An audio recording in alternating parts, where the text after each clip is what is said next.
കോവയ്ക്ക എങ്ങനെ നല്ല ടേസ്റ്റി ആയിട്ട് ചെയ്യാമെന്നുള്ളൊരു വീഡിയോ ആണ്. ഇത് എങ്ങനെ ചെയ്യണമെന്ന് നമുക്ക് നോക്കാം. അപ്പോൾ ഫ്രണ്ട്സ്, ഇന്ന് ഒരു നല്ലൊരു ടേസ്റ്റി റെസിപ്പിയാണ് കൊണ്ടുവന്നിട്ടുള്ളത്. എല്ലാവരും അത്ര ഇഷ്ടപ്പെട്ട് കഴിക്കാത്ത ഒരു കോവയ്ക്കയാണ്. അത് എങ്ങനെ നല്ല രീതിയിൽ നല്ല ടേസ്റ്റി ആയിട്ട് എങ്ങനെ ചെയ്തെടുക്കാമെന്നാണ് കൊണ്ടുവന്നിട്ടുള്ളത്. ഇത് ഫിഷ് ചെയ്യുന്നതിനേക്കാളും രുചിയായിട്ട് നമുക്ക് കോവയ്ക്ക നമുക്ക് ചെയ്തെടുക്കാൻ പറ്റും. അപ്പോൾ ചോറിന് കൂട്ടാൻ കോവയ്ക്ക കുറച്ചുണ്ടെങ്കിലും അത് നല്ല രീതിയിൽ നമുക്ക് ചെയ്തെടുക്കാം. അതെങ്ങനെ ചെയ്യണം നമുക്ക് നോക്കിയിട്ട് വരാം. ഇന്നത്തെ വീഡിയോ ഒരു കോവയ്ക്ക ഫ്രൈ ആണ്. അപ്പോൾ ഇതുപോലെ കോവയ്ക്ക അരിഞ്ഞാൽ അത് നമ്മൾ മെഴുക്കുവരട്ടി ചെയ്യുമ്പോൾ അധികം ആർക്കും ഈ കോവയ്ക്ക ഇഷ്ടപ്പെടാറില്ല. അപ്പോൾ ഇത് നമ്മൾ മീൻ ഫ്രൈ ചെയ്യുന്നത് പോലെ കോവയ്ക്ക നമുക്ക് ഫ്രൈ ചെയ്യാം. എങ്ങനെയെന്ന് നോക്കാം. അതിലേക്ക് ഞാൻ ഒരു 1/4 ടീസ്പൂൺ മഞ്ഞൾപ്പൊടി ഇട്ടു. ഒരു ടേബിൾ സ്പൂൺ കോൺഫ്ലവർ ഇട്ടിട്ടുണ്ട്. ഞാൻ ചെറിയ സ്പൂണാണ്, അതുകൊണ്ടാണ് 3 പ്രാവശ്യം ഇട്ടത് കേട്ടോ. അതിലേക്ക് 1 ടീസ്പൂൺ മുളക് പൊടി. ഇത് കാശ്മീരി മുളകും എരിവുള്ള മുളകും കൂടെ ചേർത്ത് പൊടിച്ചതാണ്, സമം പൊടിച്ചതാണ്. അപ്പോൾ അധികം എരിവ് ഉണ്ടാവില്ല. ഒരു 1/4 ടീസ്പൂൺ മല്ലിപ്പൊടി, പിന്നെ ചെറിയ സ്പൂണിന് 1 സ്പൂൺ പെരുംജീരകവും കുരുമുളകും കൂടെ പൊടിച്ചത്. ഇത് പൊടിച്ച് വെച്ചാൽ നമുക്ക് എല്ലാ കറികൾക്കും, എന്ന് പറഞ്ഞാൽ മസാല പോലെയുള്ള എല്ലാ കറികൾക്കും ഫിഷിന് നമുക്ക് ഉപയോഗിക്കാൻ പറ്റും. അത് കഴിഞ്ഞ് ഞാനിവിടെ 1 സ്പൂൺ അരിപ്പൊടിയും കോൺഫ്ലവറും കൂടെ ഇടുമ്പോൾ നല്ല ക്രിസ്പി ആയിരിക്കും. അതിനാണ്. കോവയ്ക്ക ഒരുമാതിരി വഴവഴന്നുണ്ടാവുമല്ലോ, അപ്പോൾ അധികം വേവുമില്ല ചിലത് വേവിക്കുമ്പോൾ. അപ്പോൾ ഇതിടുമ്പോൾ നല്ലൊരു ക്രിസ്പി ആയിരിക്കും. പിന്നെ അതിനാവശ്യമായിട്ടുള്ള ഉപ്പ് നിറയെ വേണ്ട. വെജിറ്റബിൾസിനെല്ലാം അതിൽ തന്നെ ഉപ്പിൻ്റെ കണ്ടൻറ്റ് കുറച്ചൊക്കെ ഉണ്ടാവും. അപ്പോൾ അധികം ഉപ്പ് ആവശ്യമില്ല, കുറച്ച് ആവശ്യത്തിന് ഉപ്പ്.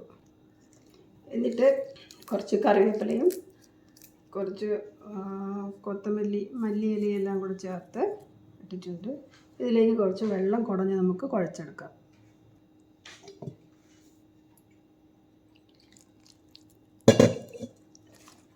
മസാല എല്ലായിടും ഒന്ന് മിക്സ് ആവാൻ വേണ്ടിയിട്ടാണ്. ഇതിൽ വേണമെങ്കിൽ ഒരു പച്ചമുളകും കൂടെ നമുക്ക് കട്ട് ചെയ്തിടാം, ചെറുതായിട്ട് അരിഞ്ഞിടാം. അപ്പോൾ അതിൻ്റെ ഒരു ഫ്ലേവറും കൂടെ കിട്ടും. വെള്ളം ആക്കരുത്. എല്ലാം കൂടെ മിക്സ് ചെയ്തിട്ട് ഇതൊരു 10 മിനിറ്റ് ഇങ്ങനെ മൂടി വയ്ക്കാം. അപ്പോൾ മസാലയും മാവും എല്ലാം അതിലേക്ക്, അരിപ്പൊടിയും കോൺഫ്ലവറെല്ലാം അതിലേക്കൊന്ന് പിടിച്ച് കിട്ടും. അതിനാണ്. ചട്ടി നല്ല ചൂടായിട്ടുണ്ട്. അതിലേക്ക് കുറച്ച് എണ്ണ ഒഴിച്ച്, ഇത് പൊരിക്കാൻ വേണ്ടി മാത്രമുള്ള എണ്ണ. അധികം എണ്ണ ഇതിൽ കുടിക്കില്ല, കാരണം എണ്ണ ചൂടായിട്ടുണ്ട്. നമുക്ക് ഇതിലേക്ക് കുറേശ്ശെ ഇട്ട് പൊരിച്ചെടുക്കാം.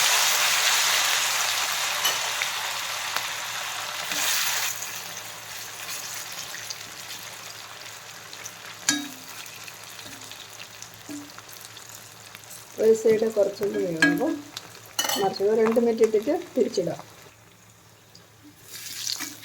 2 മിനിറ്റ് ആയിട്ടുണ്ട്. അതിന് നമുക്ക് തിരിച്ചിടാം.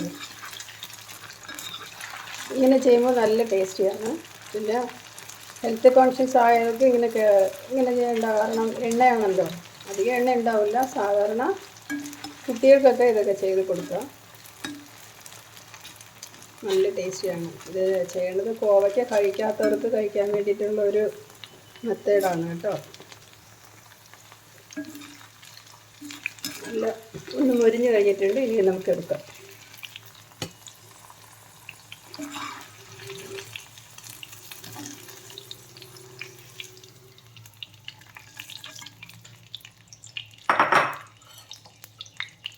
കുറച്ചുകൂടെ ബാക്കിയുണ്ട്, അതുകൊണ്ട്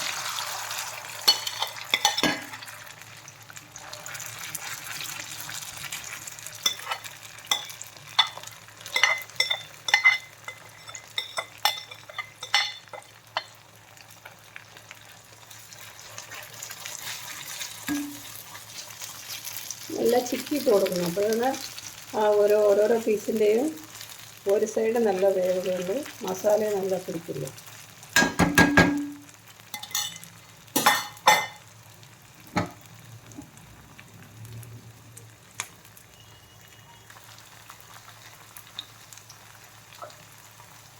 അത് നമുക്ക് എടുത്തേക്കാം.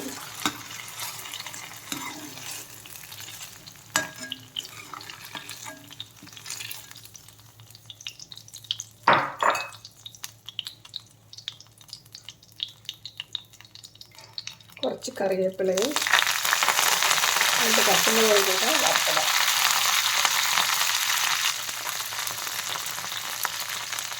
ഇങ്ങനെ വറുത്തിട്ടാൽ നല്ല മണം ഉണ്ടാവും. എന്നാൽ ആ പച്ചമുളകിൻ്റെയും കറിവേപ്പിലയുടെയും ഫ്ലേവർ കിട്ടും.